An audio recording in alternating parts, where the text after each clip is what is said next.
Hello, everyone. Around the world, I believe. We've got people on the line who are all different countries around Australia, Canada, the US. It's amazing that you're all here with us today as we present to you Brian Welberg and a spotlight on holistic management. So welcome, Brian. Really appreciate you taking the time to be here today. Absolute pleasure. Thanks, Victoria. Thank you for inviting us. Not a problem. It's great to have you. And we'll just wait a few more seconds for people to get on the line. I know it's a hard start. We've got to wait for a couple of people to get on and see how we're going. But we might get going if that's all right. And again, thank you so much for joining us today. So what we'll be doing today is obviously Brian will be talking about the sort of general principles of holistic management and putting a bit of spotlight onto it and an introduction for anyone who may not really know about it or would like to just know a little bit more about what Brian does. But a quick introduction to Brian. So he is originally from Africa and migrated to Australia 20 years ago. He's managed his own farming businesses in Zimbabwe and Australia. In 1995, he attended an introductory holistic management course, which in turn inspired him to implement his new understanding and knowledge of using grazing as a tool to improve the environment. 6 years later, he completed his course as a holistic management certified educator. So he is a director of his training and consultancy company, Inside Out Management, and has worked across Australia and New Zealand delivering holistic management courses and grazing management workshops. His enjoyment of sharing his passion for environmental improvement and grazing management is what inspired us to have him with us today. So welcome again, Brian. Really appreciate your time. Yeah, I'll hand it over to you to educate and inspire. Well, thanks, Victoria. You don't know what you're doing, giving me free reign like that. But anyway, we'll give it a go. Thanks very much, and thanks everybody for joining us for a chat today. Yeah, I just really wanted to focus today on holistic management and what it's about. So holistic management at its core is just a decision-making framework. It allows humans to manage complexity, which we're definitely not good at. I often ask, particularly farmers, could they count heifers, steers, and cows coming down the race simultaneously together? And of course, they can't. Very few people could count two things at one time, let alone three. And farming has got to be one of the most complex businesses there is. Not only are we dealing with a business, but we're also dealing with the vagrancies of weather. We're dealing with constant change in the environment, as well as all the social, the financial areas that other businesses deal with. So managing a farm, as particularly a livestock enterprise, is hugely complex. And as humans, we generally don't manage complexity well. And so often we find ourselves just focusing on a component of management, be it social, be it environmental, but normally productivity and financial is where we tend to focus. And well, the environment always comes back to bite us, and often so does the social side. With your relationships with your neighbours and what have you, your neighbours probably being the most important people for a farmer at the end of the day. We've just been through fires and drought and God knows what, and having good relationships with your community is where success lies at the end of the day. And where does that community, which is so important to us, where does it lie in normal business decision making, especially on farms where we don't have a board member or someone who deals with specifically that side of the business. It normally all lands in one person or a family's lap. And as I said, we're not good at managing that complexity.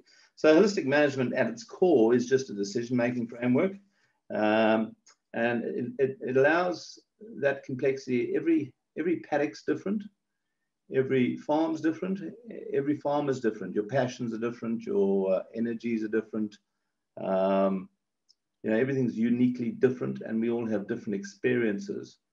And so holistic management allows us to work through that complexity and come out with good decisions that are socially, financially, and economically sound, all at the same time, which again is complex, and humans often don't go there. If you've just had a naughty letter from the bank manager saying that you overdrawn and he wants to see you within a week, I guarantee you your decisions will take a financial slant for the next week.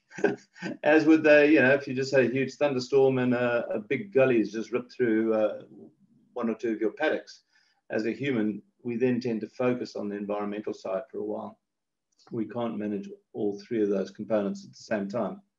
So, I always say to folks, I've never met a single farmer that wakes up in the morning and says, I'm off to go and destroy a bit of my farm today. But I think most of us do it every day, decision by decision. We don't mean to do it, but because we can't manage that complexity, it somehow creeps into our decision making, and we do things that probably damage the farm or damage our relationships, and we say to ourselves, yes, we'll come back and sort them out later. Well, later never comes. Now's the moment that you've got to do it. So having a framework that allows individuals, businesses, families, farming families to collectively make sound decisions is a really important component of basically a successful business. Every business relies somehow on environmental. It doesn't matter if you're in the middle of town, in a city somewhere. We have to have acknowledgement that without sunlight shining on a green leaf somewhere, and either people eating the green leaf or you eating an animal that ate the green leaf, you couldn't have a business, you couldn't have an industry, you couldn't have an orchestra, you couldn't have a government for that matter. So we really need to have a major focus on that environmental side of all our decisions, because every decision you make will have that little ripple effect down the line. So just often we come across this idea that if we can just get the right technology, or if we can just get the right knowledge, we can solve a lot of especially the environmental problems, but also the social problems in the world today. And just to get you thinking, I'll just quickly scribble on the chart here. Hopefully you'll all be able to see it. If we just put a straight graph like that, and I said, what's happened to our technological advances in the last 1,000 years? And you could put that on a graph, and it would look something like that. And if I said to you, well, what about our knowledge of the world, knowledge in general? Today we know more about the human brain, the gut biome, a cubic inch of soil. We know more about our atmosphere, and we know more about outer space today than at any time in human history. So both of these things have increased dramatically in the last 1,000 years. But when we look at biodiversity, today we're losing more species than at any time in human history. And it's directly opposite to technology and knowledge. So, when I look at that, I think, well, it's not about our levels of technology that are driving the problems we see in the world today. It's not our level of knowledge. Today we have more knowledge. It's really about making decisions. And Alan Savory's, his key concept there, that humans have always used a very similar way of making decisions, a framework, and it doesn't manage complexity. So as soon as we get to environments, we have these huge problems. So, again, holistic management at its core is about making good decision making. And today, I think there's, again, a bit of divergence when people start talking about, climate change and biodiversity loss and et cetera, and loss of productivity on farms. For me, a big aha moment at that was when I started looking at them as all one and the same thing. The Gobi Desert spreading at 2,500 square kilometers every year. That's a lot of grassland, animals, people that have disappeared or gone somewhere else. I believe the Sahara is spreading at 12 miles every 10 years. And again, the Sahara Desert encompasses the whole area of the United States. I mean, it's a vast area. And I suppose in a way we've stopped talking about the spread of deserts because we haven't been able to stop them. So, and then we started talking about biodiversity loss. As we lost that grass species, or the last Western rhino in Africa, that whole living organism was basically carbon. The body of a rhino principally is C6H12O6. So, you know, a large component of it is carbon. Where has all that carbon gone from those living species? It's gone somewhere else. And then as we lose biodiversity, and you know, we see all the studies coming out today where Europe claims they're losing 74% of its, or lost 74% of its insects. Huge numbers of animals are going extinct or verging on extinction. All of those life forms are at their core carbon. And so as we lose those species, where is all that carbon that inhabited their bodies? Where's it gone? And again, the answer is somewhere else. And today with what we call climate change, we know where that carbon's gone, and we desperately need to get it back down to earth, you know, to enhance life. So, you know, and through Alan Savory's observations in large wild areas in Africa, he was managed to make that connection between properly managed wildlife as a tool to bring down carbon and bring back life to our planet, and generally make life easier for people.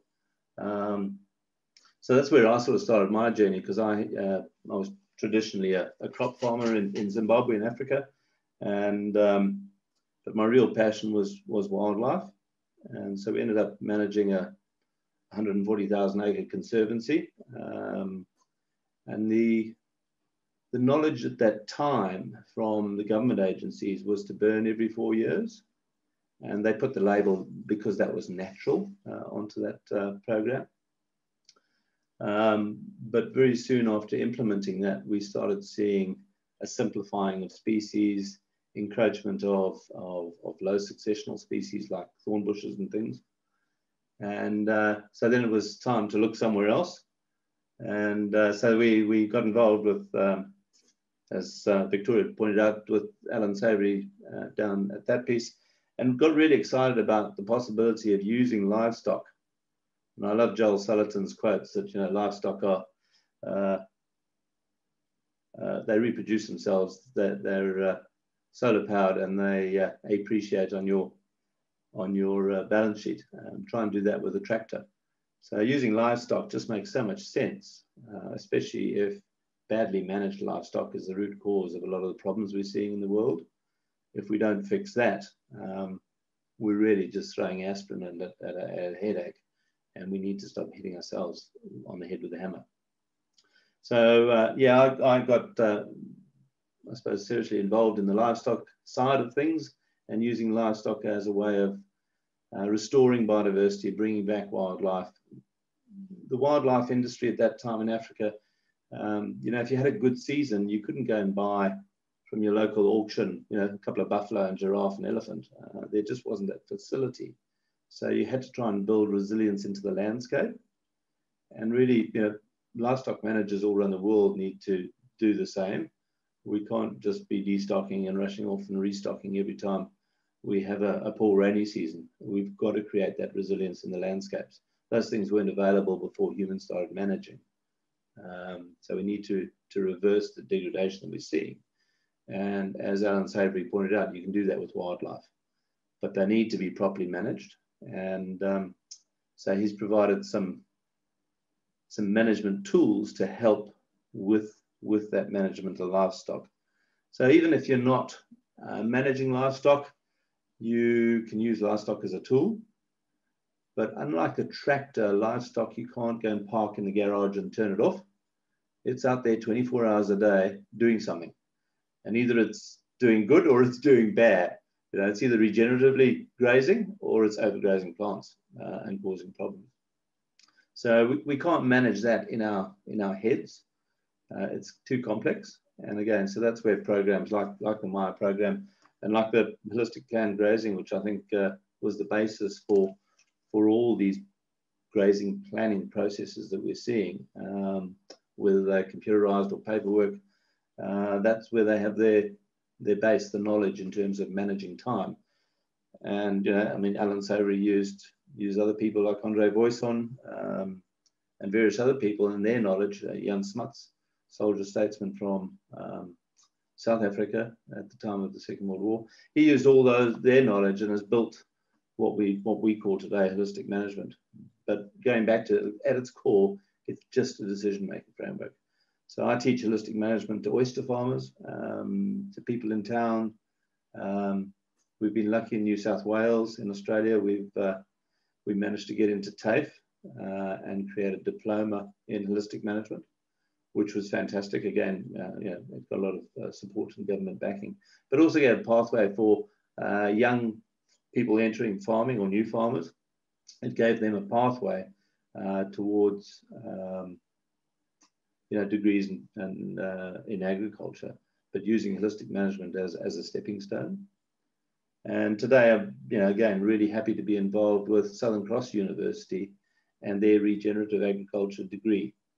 So I'm helping them a bit with the grazing side of that program, which is fantastic. And again, it's like a world first. So I'm seeing change happening at an ever increasing pace all around the world at the moment. Just what you see on Facebook, what you see in media, you virtually can't pick up a newspaper without seeing something about regenerative agriculture or a new way of doing agriculture, whatever they want to call it. And let's face it, I think most of the studies are showing that, for every kg of food we produce, we're exporting 7 to 9 kgs of topsoil. I think one of the recent films made the point that we had 50 harvests left. Now, I don't care even if he's 50% wrong with that statement. If we've got 100 harvests left, we should be seriously concerned for our grandchildren, because that's in their lifespan. So yes, we certainly need to make some big changes, and it's fundamentally about more than either technology or knowledge. It's about the way humans manage our landscapes. And I think, again, it goes back to, I often say, I think we've been managing this way for a long, long time. And if you go back to the days of the early Greeks and Plato's writings, you can see the degradation people were causing back then. And I think most of it lies in the blame that somehow humans have seen themselves as separate from the environment. Those early theologians kind of put humans aside and said we were given some kind of God-given right to manage our environment, and saw ourselves as distance from the environment. But once you appreciate holistic thinking, again, you are your environment. Everything you do in your environment has an impact on you. And once you start acknowledging that, when's it a good idea to pour petrol on your arm and set fire to it? Or when's it a good idea to put chemicals on an arm and suffer the consequences? But we do that to our environment all the time. But we should really be seeing the environment as part of us, and we are part of our environment. And then we'd have a very different view and a different management approach to how we treat the environment. So again, that complexity we often don't get too involved with. I'll flick over my page here. I might just interject and ask you a quick question, Brian. So do you see, I know these courses and universities have always traditionally taught conventional farming and agriculture, and that's been quite a linchpin in the new generations coming through and not really having that option, I suppose, to go down a different path. So do you see that being a bigger part of education at tertiary levels in terms of universities and TAFEs and that sort of thing you were talking about? Yeah, absolutely. When we look at, and I often, if you go to college or a university and you ask the students the question, what causes overgrazing? Generally, everybody in the class will say too many animals. And so already we've got that bias against animals as a tool. And so when we look at the conventional tool bag for most organizations, government agencies, when we look inside there's technology, fire, and rest are the major tools we use for probably 2/3 of the world's land surface. And when you look at those, technology, fire, and rest, from our understanding, there's nothing there that safely cycles carbon. When we rest areas with seasonal rainfall, the grass tends to grow grey and oxidize. So we lose, all plant material goes grey and oxidize. We lose a component up to the atmosphere. Obviously, technology puts it into the atmosphere. And fire, well, we know what fire does to the atmosphere as well. Puts a lot of carbon up into the atmosphere and takes it away from the soil surface where life exists. So, you know, it's as basic as just looking at the tools that conventional courses, degrees promote and focus on, which is technology, fire, and rest. You know, very, very few go anywhere near grazing animals. And, you know, it could be chickens, it could be ducks, it could be cattle, alpacas. You know, any grazing animal that we can manage is just a tool. It's like a hammer. You can build a house with a hammer, or you can knock it down. And so we've tended to blame tools. We've blamed livestock, we've blamed coal, we've blamed oil, but they're all just resources. It's not the resource that's the problem. It's how we use them, how we manage them, and management's all about decisions again. So it keeps coming back to this point, you know, why are we so bad as humans at making decisions, whether you manage it, you know, a livestock enterprise or you manage a widget factory in town?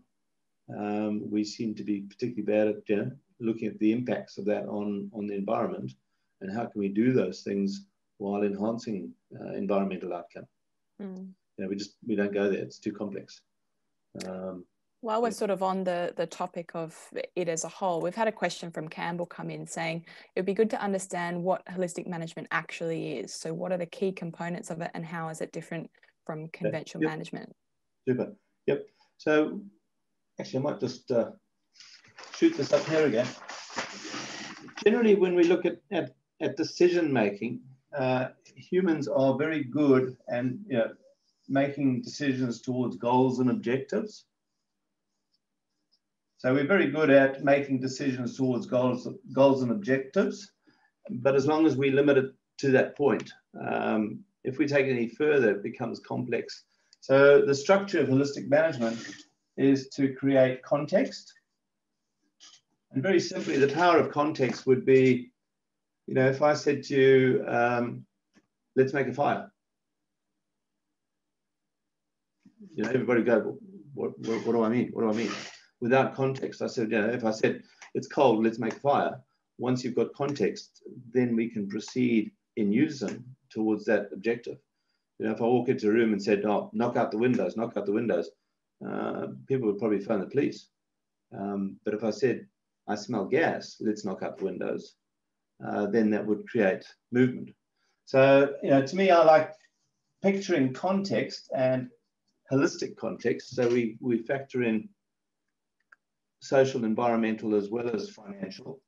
Everybody wants to be under the umbrella. So I like using the analogy of an umbrella, which is context.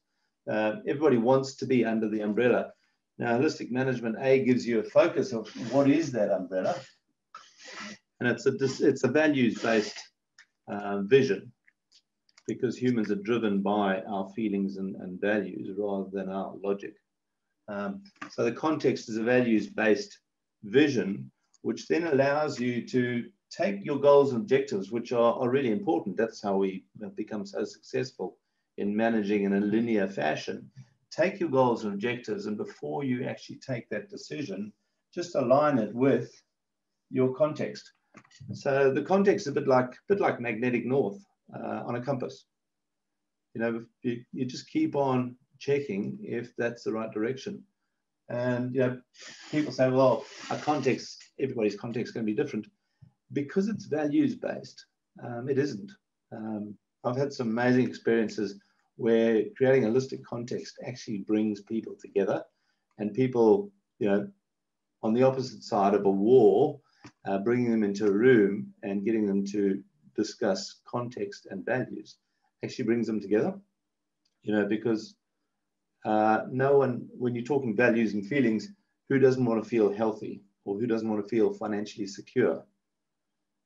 Who doesn't want to feel excited and inspired? So if you can start at those values and feelings that connect us all as humans, and then start saying, well, if we want those feelings often, which are the drivers which get people out of bed, which inspire the decision making, what has the environment got to be? And again, holistically, we look at the environment as people, community, and the actual environment itself. How's that environment got to be to sustain all your goals and objectives? And so again, once people have got that idea in their head, it just drives their decision making to achieve those outcomes. I often align it with self-visualization in sport. You know, self-visualization in sport today has just become a monstrous part of sports training. You know, picturing what success looks like. So you see people at the end of the diving board before doing, you know, an Olympic gold dive, and they're completely composed. What are they doing? They're visualizing success. And if I could focus on farmers, you know, when I often talk to farmers and I say, what does success look like? You know, it's getting top price for a beast, or it's, you know, getting 100% genetics, or it's getting 100% conception rates, or it's making X number of $1 million. But really, that's just a pathway to achieving context. And if you don't know what a good, happy community, family, and landscape look like, it's really difficult to even consider them when you're down here making decisions towards goals and objectives. So, you know, holistic management, the focus is your context, which serves two parts. A, it creates the driver and the vision for yourself, that magnetic north on a compass that just constantly pulls you into line, but also pulls people together. Ultimately, we all want the same thing, regardless of race, color, religion, whether you have livestock or you don't, whether you eat meat or you don't. We all want the same thing. So to me, you know, the holistic context is hugely powerful from all those angles. But it is very structured, starting off with feelings and values, because today we know feelings and values are really what drive decision making. We used to think it was a lot about logic, but yeah, we make all our decisions at the end of the day based on feelings. Yeah. Thanks, Brian. We've got, you know, bringing the focus down a little bit more specific. So Peter has asked if you have a view on the use of cover cropping to aid pasture development and rest other paddocks, and also is there any room for herbicide intervention? Fantastic. Yeah. No, great question. Now, holistic management doesn't say you can't use any tool. You can use dynamite, you can use nuclear weapons, you can use chemicals, you can use herbicides. What holistic management does say to you says, if you want this kind of lifestyle to be supported by this kind of environment, is that use of that chemical or those seeds, is it leading you in that direction? So it gives you that vision to help you make that decision, okay? And the decision-making matrix helps you make a good decision. So I have a concern at the moment, especially with the huge swell in interest in cover crops and pasture cropping and all these wonderful methodologies that have literally exploded in the last couple of years. If people continue to do the same practice that caused the degradation or loss of biodiversity or loss of productivity in the first place, if they don't change that and they just believe by sowing in some seeds every year, they're going to get on top of the problem, it's not going to go away. So, you know, part of good decision making is trying to discover what's actually going on, digging down into the root cause of problems. So, for instance, if productivity is low on a property and you know the real reason is because of poor grazing management, sowing no amount of seeds, whether it's pasture cropping, no-kill cropping, whatever it is going to resolve that issue. We have to get back to what's grazing management. So again, holistic management allows you to uncover those root causes of some of the problems that you may be reaching into your pocket to fix and maybe not quite getting it right, which then locks you into this continual investment of more and more seeds or more and more fuel or more and more chemicals or fertilizer. You know, so again, just to reiterate that, holistic management doesn't say, you know, don't use fertilizers or don't use this or do use seed. It says here are all the tools known to humans. Okay, as long as you've got a good vision of how you, your community, and your land have to be, you use whichever tool is appropriate. And sometimes it may be you need to use a bit of diesel and a bit of chemical. That's fine. as long as it's moving you towards that vision of yours of, you know, a healthy environment. Yeah, that's great. And I think that comes back to, like you're saying, all about context and putting it all together in that space. And we've got a lot of questions coming through, and to everyone, if we don't get to them, Brian and I will put together some answers for the ones that we don't get to, and let everyone know about those. But we've got one from Libby, which kind of comes, you know, back to the bigger picture, I suppose, in terms of do you think that big agriculture is driving the values and decision making as opposed to the human or farmer specifically? Yeah, obviously there's a big focus on financial when we get up that end of scale. But again, you know, no corporation or company exists without the people that make the decisions for it. So, you know, all those decision makers, they have children, they have grandchildren who want to eat good food, breathe clean air, and drink good water. So if we can just put context above that company's, you know, and a lot of companies have missions and visions and mission statements and things like that, but a lot of them are either designed around marketing. You know, we'll do the best for our clients, we'll give the best return, or, you know, or we'll produce the best, cheapest product or whatever it is. And they aren't really visions or holistic. So even, you know, when you look at a company's mission or vision statement, that probably doesn't drive decision making for the people employed by the company to make decisions for it. It's all about marketing at the end of the day. So, you know, big companies, small companies, I mean, every nation in the world should have a context to make decisions towards. You know, when we look at all governments around the world today, I can't think of a single policy that a government makes that isn't focused on a problem or avoiding a problem. Literally, I can't. You know, we know what happens if all you do is focus on problems. You know, we need vision. We need holistic vision to come into governments to say, right, as Australians or Americans, you know, the people need to be like this, our communities need to be like this, and our environment needs to be, you know, healthy, clear-flowing creeks, you know, covered soils, productive soils, spongy soils, and then allow people, companies, individuals to make decisions towards that vision.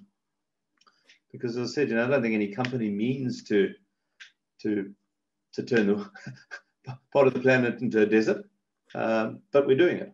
And I don't think the individuals within those companies mean to cause poverty and strife, but we do it, decision by decision.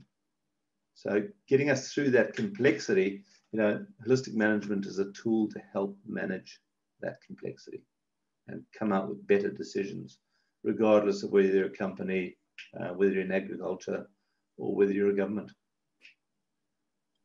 That's great. Yeah, really good messages there. And everyone, there's a few messages in our chat box saying thank you for what you're saying, and, you know, that confidence around that common goal and everyone sort of looking towards that common goal is really, really good message.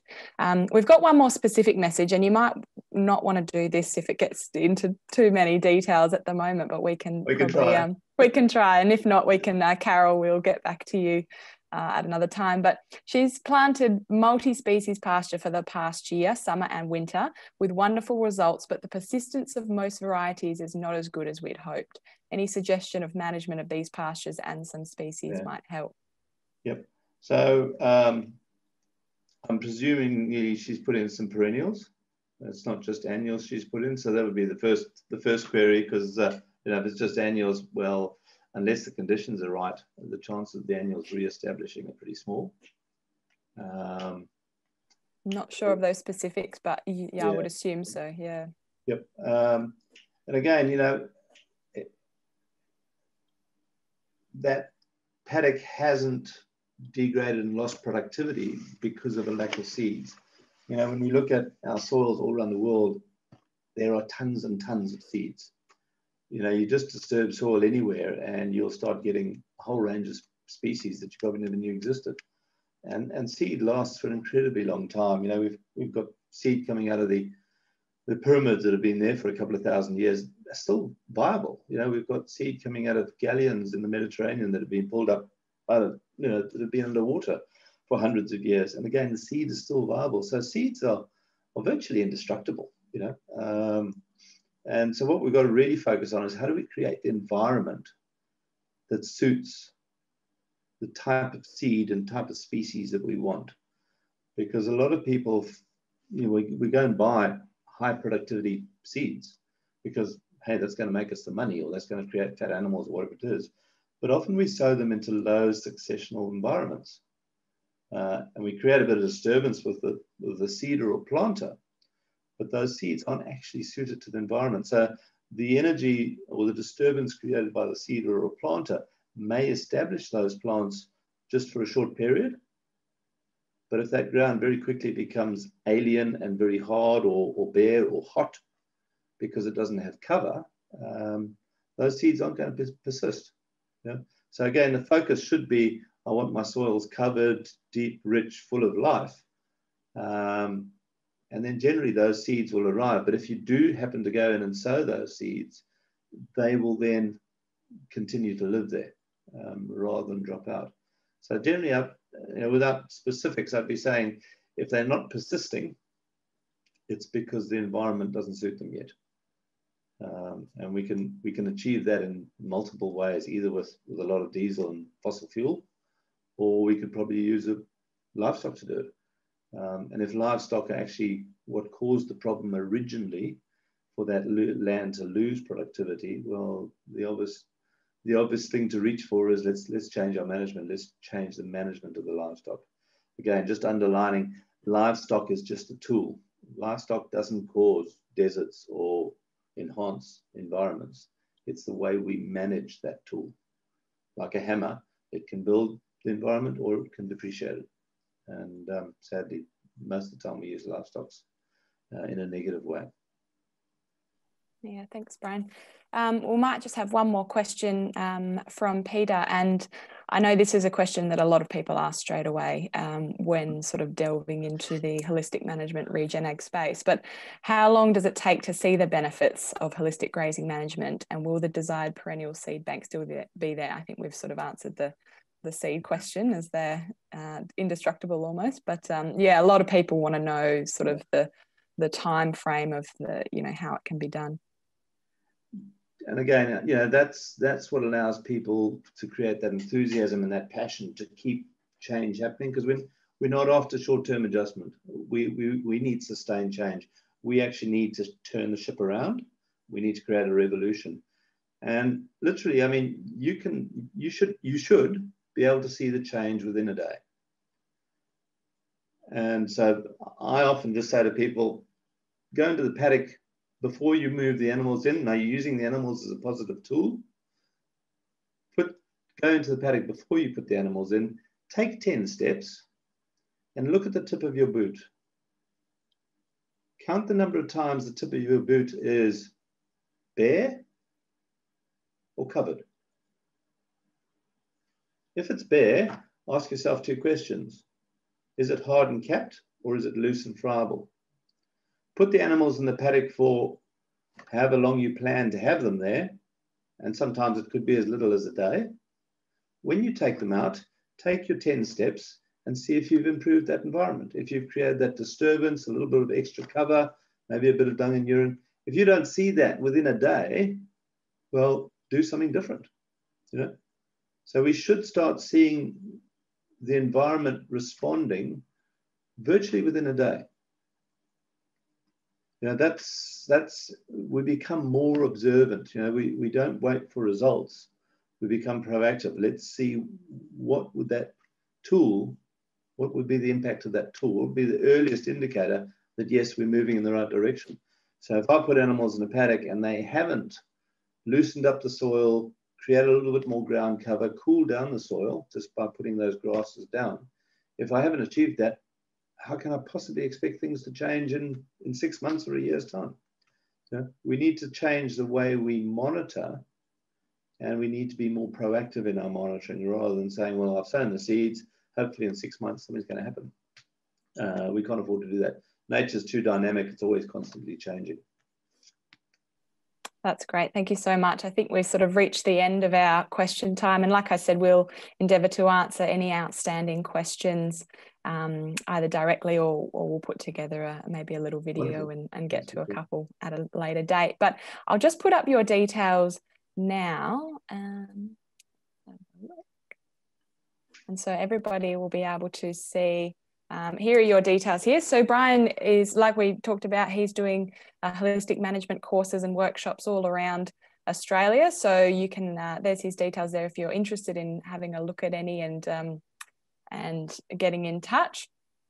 And I think I will just do that there, and I'll put these up for everybody now. So that's your details there. And yeah, like I said, if you wanted to get in touch with Brian and learn more about anything that he's doing or finding out exactly where his workshops are, that's his website there.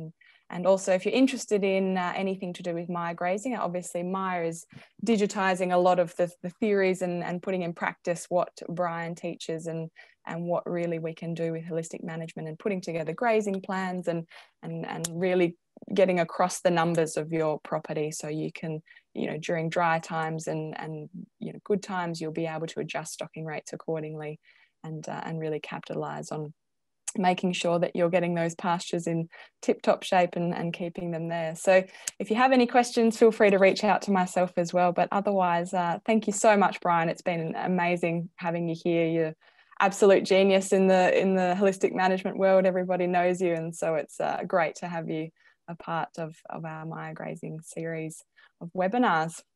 Absolute pleasure. Thank you very much for inviting me, Vicky.